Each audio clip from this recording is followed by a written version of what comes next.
여러분 안녕하십니까? CJB 아침 뉴스입니다. 1년 만에 공급된 청주 민간 분양 아파트의 청약 성적표가 나왔습니다. 중대형의 청약자가 더 많이 몰리는 역전 현상이 나타났는데 주택 공급이 불균형을 이루고 있다는 CJB 지적이 그대로 적중했습니다. 조상우 기자입니다. 청주 동남지구 489세대 규모 민간 분양 아파트의 일반 공급 1순위 청약 결과입니다. 국민평형이라는 전용 면적 84제곱미터는 271세대 공급에 65명만 청약해 대규모 미달 현상을 보였습니다. 하지만 테라스 특화 세대인 95와 중대형인 100과 115제곱미터에는 공급 물량보다 많은 청약자들이 몰렸습니다. 수요층이 가장 두텁다는 84제곱미터가 찬밥이 되고 중대형이 귀한 몸이 된 건 어느 정도 예견된 결과였습니다. 이곳 동남택지개발지구에는 아파트 14,000여 세대가 공급되는데 이 가운데 전용 면적 85제곱미터 초과 중대형의 비율은 3.6%에 불과합니다. 상황이 이렇다 보니 중소형은 아직 미분양이 많이 남아있고 중대형엔 수백에서 많게는 2천만 원까지 웃돈이 붙는 기현상이 벌어지고 있습니다. 공급 물량이 30평대에 너무 많이 치중되어 있고 그동안에 대형 평수는 분양이 조금 많이 부족했던 그런 탓이기도 하고요. 그리고 기존의 수요층은 대형 평수도 기존 소유층이 있으니까. 전문가들은 또 특정 지역에 10,000세대가 넘는 아파트를 공급하는 건 일종의 물량 폭탄이나 다름없다고 지적합니다. 따라서 지역 주택 시장이 왜곡되지 않도록 권역별 공급 규모나 주택형 배분에 보다 정교한 계획을 주문하고 있습니다. CJB 뉴스 조상우입니다. 도내 택시회사들의 불법 산악금제는 어제 오늘의 일이 아니죠. 더욱이 20년 전부터 법으로 명시된 전액관리제를 요구했다는 이유로 해고를 당하는 기사들이 계속해서 늘고 있습니다.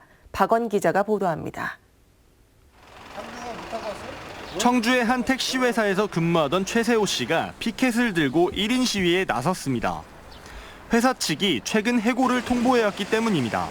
올해 갑자기 1월 15일 이후에 똑같은 사안임에도 불구하고 제가 낸 연체계획을 인정하지 않고 무단결근 처리하여서 징계를 하였고, 최 씨는 수익금 가운데 일정 금액을 회사에 매일 입금하는 산업금제가 현행법상 불법이라며 매달 일정 금액의 월급을 주는 이른바 전액관리제를 요구했습니다. 하지만 회사 측은 상대적으로 더 많은 급여를 줘야 하는 전액관리제를 요구하는 기사들에 대해선 근무 시간을 하루 2시간으로 제한했습니다. 결국 최 씨는 1년간 월급 40여만 원을 받으며 일을 하다 최근 실직자 신세가 됐습니다. 같은 택시회사의 전용기 씨도 올해 초 회사에서 쫓겨났습니다. 겉으로 내세운 해고 사유는 업무 지시 위반. 회사 측은 전액관리제를 요구하는 기사들에 대해 수기로 운행 기록을 적으라는 지시를 내렸는데 전 씨가 이를 지키지 않았다는 겁니다. 산악금제 했을 때는 전혀 그런 간섭이나 지시를 요구한 적이 한 번도 없었어요. 전액관리 시행한다니까는 가진 수단을 다 써갖고 뭘 해라. 이에 대해 회사 측은 몇몇 기사들이 자신들의 이익만을 추구하고 사규를 지키지 않았기 때문에 합의점을 찾을 수 없었다는 입장입니다. 법적 권리인 전액관리제를 두고 회사 측과 기사들 간의 대립은 계속되고 있습니다. CJB 뉴스 박원입니다. 청남대와 대청호반이 병풍처럼 들이운 문희마을이 요즘 뒤숭숭합니다. 수백억 원의 국고가 투입된 마을 회관이 주민 간 분쟁으로 멈춰섰기 때문인데요. 어찌된 사연인지 최한석 기자가 취재했습니다. 청남대로 들어가는 야트막한 산에 조성된 마을 회관. 탁 트인 조망에 대청 호반이 어우러져 별장 부럽지 않은 이곳이 웬일인지 방치돼 있습니다. 누가 봐도 탐낼 만한 터에 마을 회관은 왜 멈춰선 걸까? 토지 소유주인 이경희 씨는 답답함을 하소연합니다. 이 일대에서 농장을 운영하며 식당을 하던 이 씨는 4년 전 제안을 받았다고 합니다. 문의연합 번영회에서 이 씨 소유 토지를 기증하면 식당 허가를 내주겠다고 약속했다는 겁니다. 이 일대가 상수원 보호구역이라 무허가 영업으로 고초를 치렀던 이 씨는 전체 2,000평 중 750평을 증여하고 나머지 1,250평은 본인이 사용하기로 계약을 맺습니다. 750평을 기증을 해주면 어려운 그 상황에서 합법화 해가지고 너도 그러면 합법화되니 좋고 우리는 땅을 얻어서 우리 또 사업을 이어갈 수 있으니 좋고 그래서 윈윈하자. 하지만 번영회 측의 주장은 다릅니다. 식당 허가를 내줄 권한도 능력도 없는 만큼 말도 안 되는 얘기며 갖가지 조건을 다른 것은 이 씨 측이라며 반박합니다. 우리가 식당 허가를 내줄 수 있는 권한이 있는 사람들도 아니고 시에서 하는 거고 또 우리가 향수도 보호적 해제를 할 수 있는 능력이 그런 단체가 아니잖냐. 우리는 민간단체라 안 된다. 양측은 마을회관 설계며 건축물 위치에 대해서도 협의가 전혀 없었다, 아니다라며 진실 공방을 벌이고 있습니다. 문제는 양측의 주장을 떠나 수몰 지역에 지원되는 수계기금 3억 원이 투입됐다는 점입니다. 양측 간 분쟁으로 지원 예정이었던 2억 원은 반납할 예정입니다. 예산만 지원됐지 사실상 관리 감독은 이루어지지 않았습니다. 저희들이 이제 서류상으로 받아가지고 아는 거 외에 지금 이면에 서로 얘기가 있었던 거예요. 제출 안 한 이상에 저희들이 알 수도 없는 부분이에요. 마을회관 문제는 결국 법적 다툼으로 비화됐고 뒤늦게 문제를 파악한 금강유역 환경청은 국고를 환수할 방침이라고 밝혔습니다. 이번 사례를 계기로 민간 보조사업, 주민 지원 사업에 대한 전반적인 점검이 시급해 보입니다. CJB 뉴스 최연석입니다. 지난달 충주에서 발생한 과수 화상병이 확산 조짐을 보이고 있습니다. 충주 지역 6곳의 농가가 과수 화상병 확진 판정을 받은 데 이어 제천시 배군면의 한 농가도 확진 판정을 받았습니다. 농정당국은 이 밖에 현재 충주와 제천 음성에서도 19건의 의심 신고가 접수돼 있다고 밝혔습니다. 타워크레인 노조와 국토부가 소형 타워크레인 문제를 다룰 노사민정협의체 구성에 전격 합의함에 따라 충북에서도 농성이 해제됐습니다. 지난 3일부터 타워크레인에 올라가 고공 점거 농성을 벌여온 충북 지역 50여 명의 기사들은 어제 합의안이 도출됨에 따라 고공 농성을 해제했습니다. 이에 따라 노조 파업으로 멈춰선 아파트 건설 현장 16곳이 정상화 수순을 밟게 됐습니다. 네, 다음 뉴스입니다. 청와대보다 충주시의 SNS가 인기가 더 좋다고 할 만큼 충주시의 SNS는 기발하고 신선한데요. 이른바 B급 웃음이라는 컨셉의 동영상은 외부의 도움 없이 젊은 공무원이 모든 일을 도맡아 처리한다고 합니다. 이태형 기자의 보도입니다. 수소차의 메카 충주시를 홍보하는 그림과 현대 엘리베이터 본사 유치 성공을 자축하는 이미지, SNS상에서 충주시를 홍보하는 게시물들입니다. 영화 대사를 대놓고 패러디하는 등 B급 영화 같은 게시물이지만 반응은 폭발적입니다. 충주시 SNS는 얼마 전에는 국내 페이스북 주간 순위에서 전체 2위를 기록하며 청와대를 앞서기도 했습니다. 약간 촌스럽기도 한데 아이디어가 되게 좋은 것 같아요.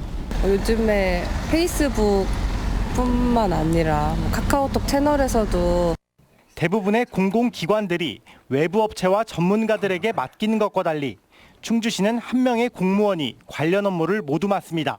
전문 기술도 없고 그러니까 재료도 사실 이렇게 홍보하기 좋은 재료들이 아니잖아요. 그래서 제가 가진 능력으로 최대한 관심을 끌 수 있게. 최근 개설한 유튜브의 인기도 고공행진입니다. 유튜브를 처음 시작할 때도 사실 부담스러운 업무잖아요. 근데 소재 같은 것도 어렵고 이런데 시장님께서 그냥 마음대로 하라. 너 또라이처럼 해봐라. 전문 배우 한 명 쓰지 않고 시장과 공무원들이 직접 출연하는 유튜브 채널은 불과 한 달 새 구독자 수가 10,000명을 넘었습니다. CJB 뉴스 이태현입니다. 자전거 인구 1000만 시대, 우리 국민 4명 가운데 1명은 자전거를 탄다고 하는데요. 전국 사이클 대회가 엿새 동안 음성에서 열리면서 동호인과 선수들의 열기가 가득합니다. 장원석 기자입니다. 600여 명의 동호인들이 출발 신호와 동시에 페달링을 시작합니다. 가파른 어필과 시원한 다운힐이 어우러진 13.8km 코스를 반복하는 도로 경기입니다.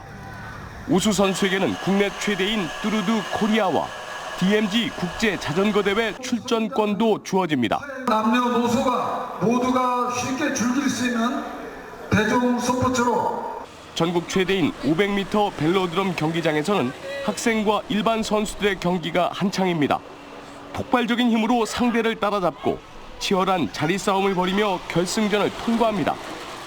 300여 명의 선수들은 단체와 독주 등 18개 종목에서 양보 없는 한판 승부를 벌였습니다.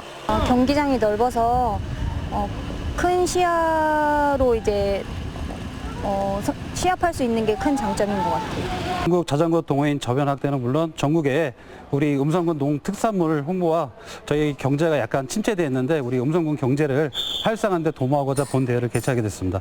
음성군은 지속적인 대회 유치를 통해 사이클 메카 도시의 이미지를 널리 알리겠다고 밝혔습니다. CJB 뉴스 장원석입니다. 청주시는 장기 미집행 도시공원 매입에 3년간 2천억 원을 투입합니다. 내년 7월 1일 이후 순차적으로 규제가 풀리는 민간공원은 모두 68곳으로 이 가운데 5만 제곱미터 이상의 공원은 민간 개발로 문제를 해결하고 그 면적에 대해서는 재정을 투입해 최대한 매입할 방침입니다. 한범덕 시장은 지난달 28일 소규모 공원 매입을 위해 지방채 발행 등 최대한 예산을 확보하겠다고 밝혔습니다. 이시종 지사를 비롯한 도내 10개 유망 수출 기업으로 구성된 충청북도 대표단이 1박 2일간의 중국 방문을 마치고 귀국했습니다. 자매결연 5주년을 기념해 중국 후베이성을 방문한 충북 대표단은 우환시에서 열린 수출 상담회에 참가해 44억 원의 수출 계약과 35억 원의 수출 협약을 체결하는 성과를 거뒀습니다. 충청북도가 도내 5개 대학교의 취업 역량 강화 지원 사업에 나섭니다. 충청북도는 평가위원회를 열어 중원대와 유원대, 극동대, 청주대, 충청대 등 5개 대학을 선정해 2천만 원의 사업비를 지원할 방침입니다. 올해로 6회째를 맞이하는 우민재단 지원금과 우민상 수여식이 충북대에서 열렸습니다. 우민재단은 올해 상반기 지원금으로 7억 2천만 원을 전달하고 체육인재 부문에 영동고 김유신 군 등 우민상 수상자들에게는 해외 연수 특전과 함께 최대 1,000만 원의 상금을 수여했습니다. 다음은 오늘 도내에서 열리는 행사를 안내해드립니다. 청주에서는 한국전통무예 전국대회 개회식이 오전 11시 40분 청주체육관에서 열립니다. 충주에서는 64회 현충일 추념식이 오전 9시 50분 탄금대 충운탑에서 있습니다. 끝으로 날씨입니다. 오늘 아침 충북지방은 곳에 따라 엷은 안개가 끼어 있습니다. 현재 기온은 어제 아침과 비슷한 20도 안팎의 기온 분포를 보이고 있습니다. 낮 동안 충북지방은 차차 흐려져 밤 늦게부터 돌풍과 천둥 번개를 동반한 비가 시작되겠습니다. 내일까지 예상 강우량은 20에서 70mm입니다. 오늘 낮 최고 기온은 27도에서 31도로 평년보다 조금 높겠습니다. 이상으로 CJB 아침 뉴스를 마칩니다. 고맙습니다.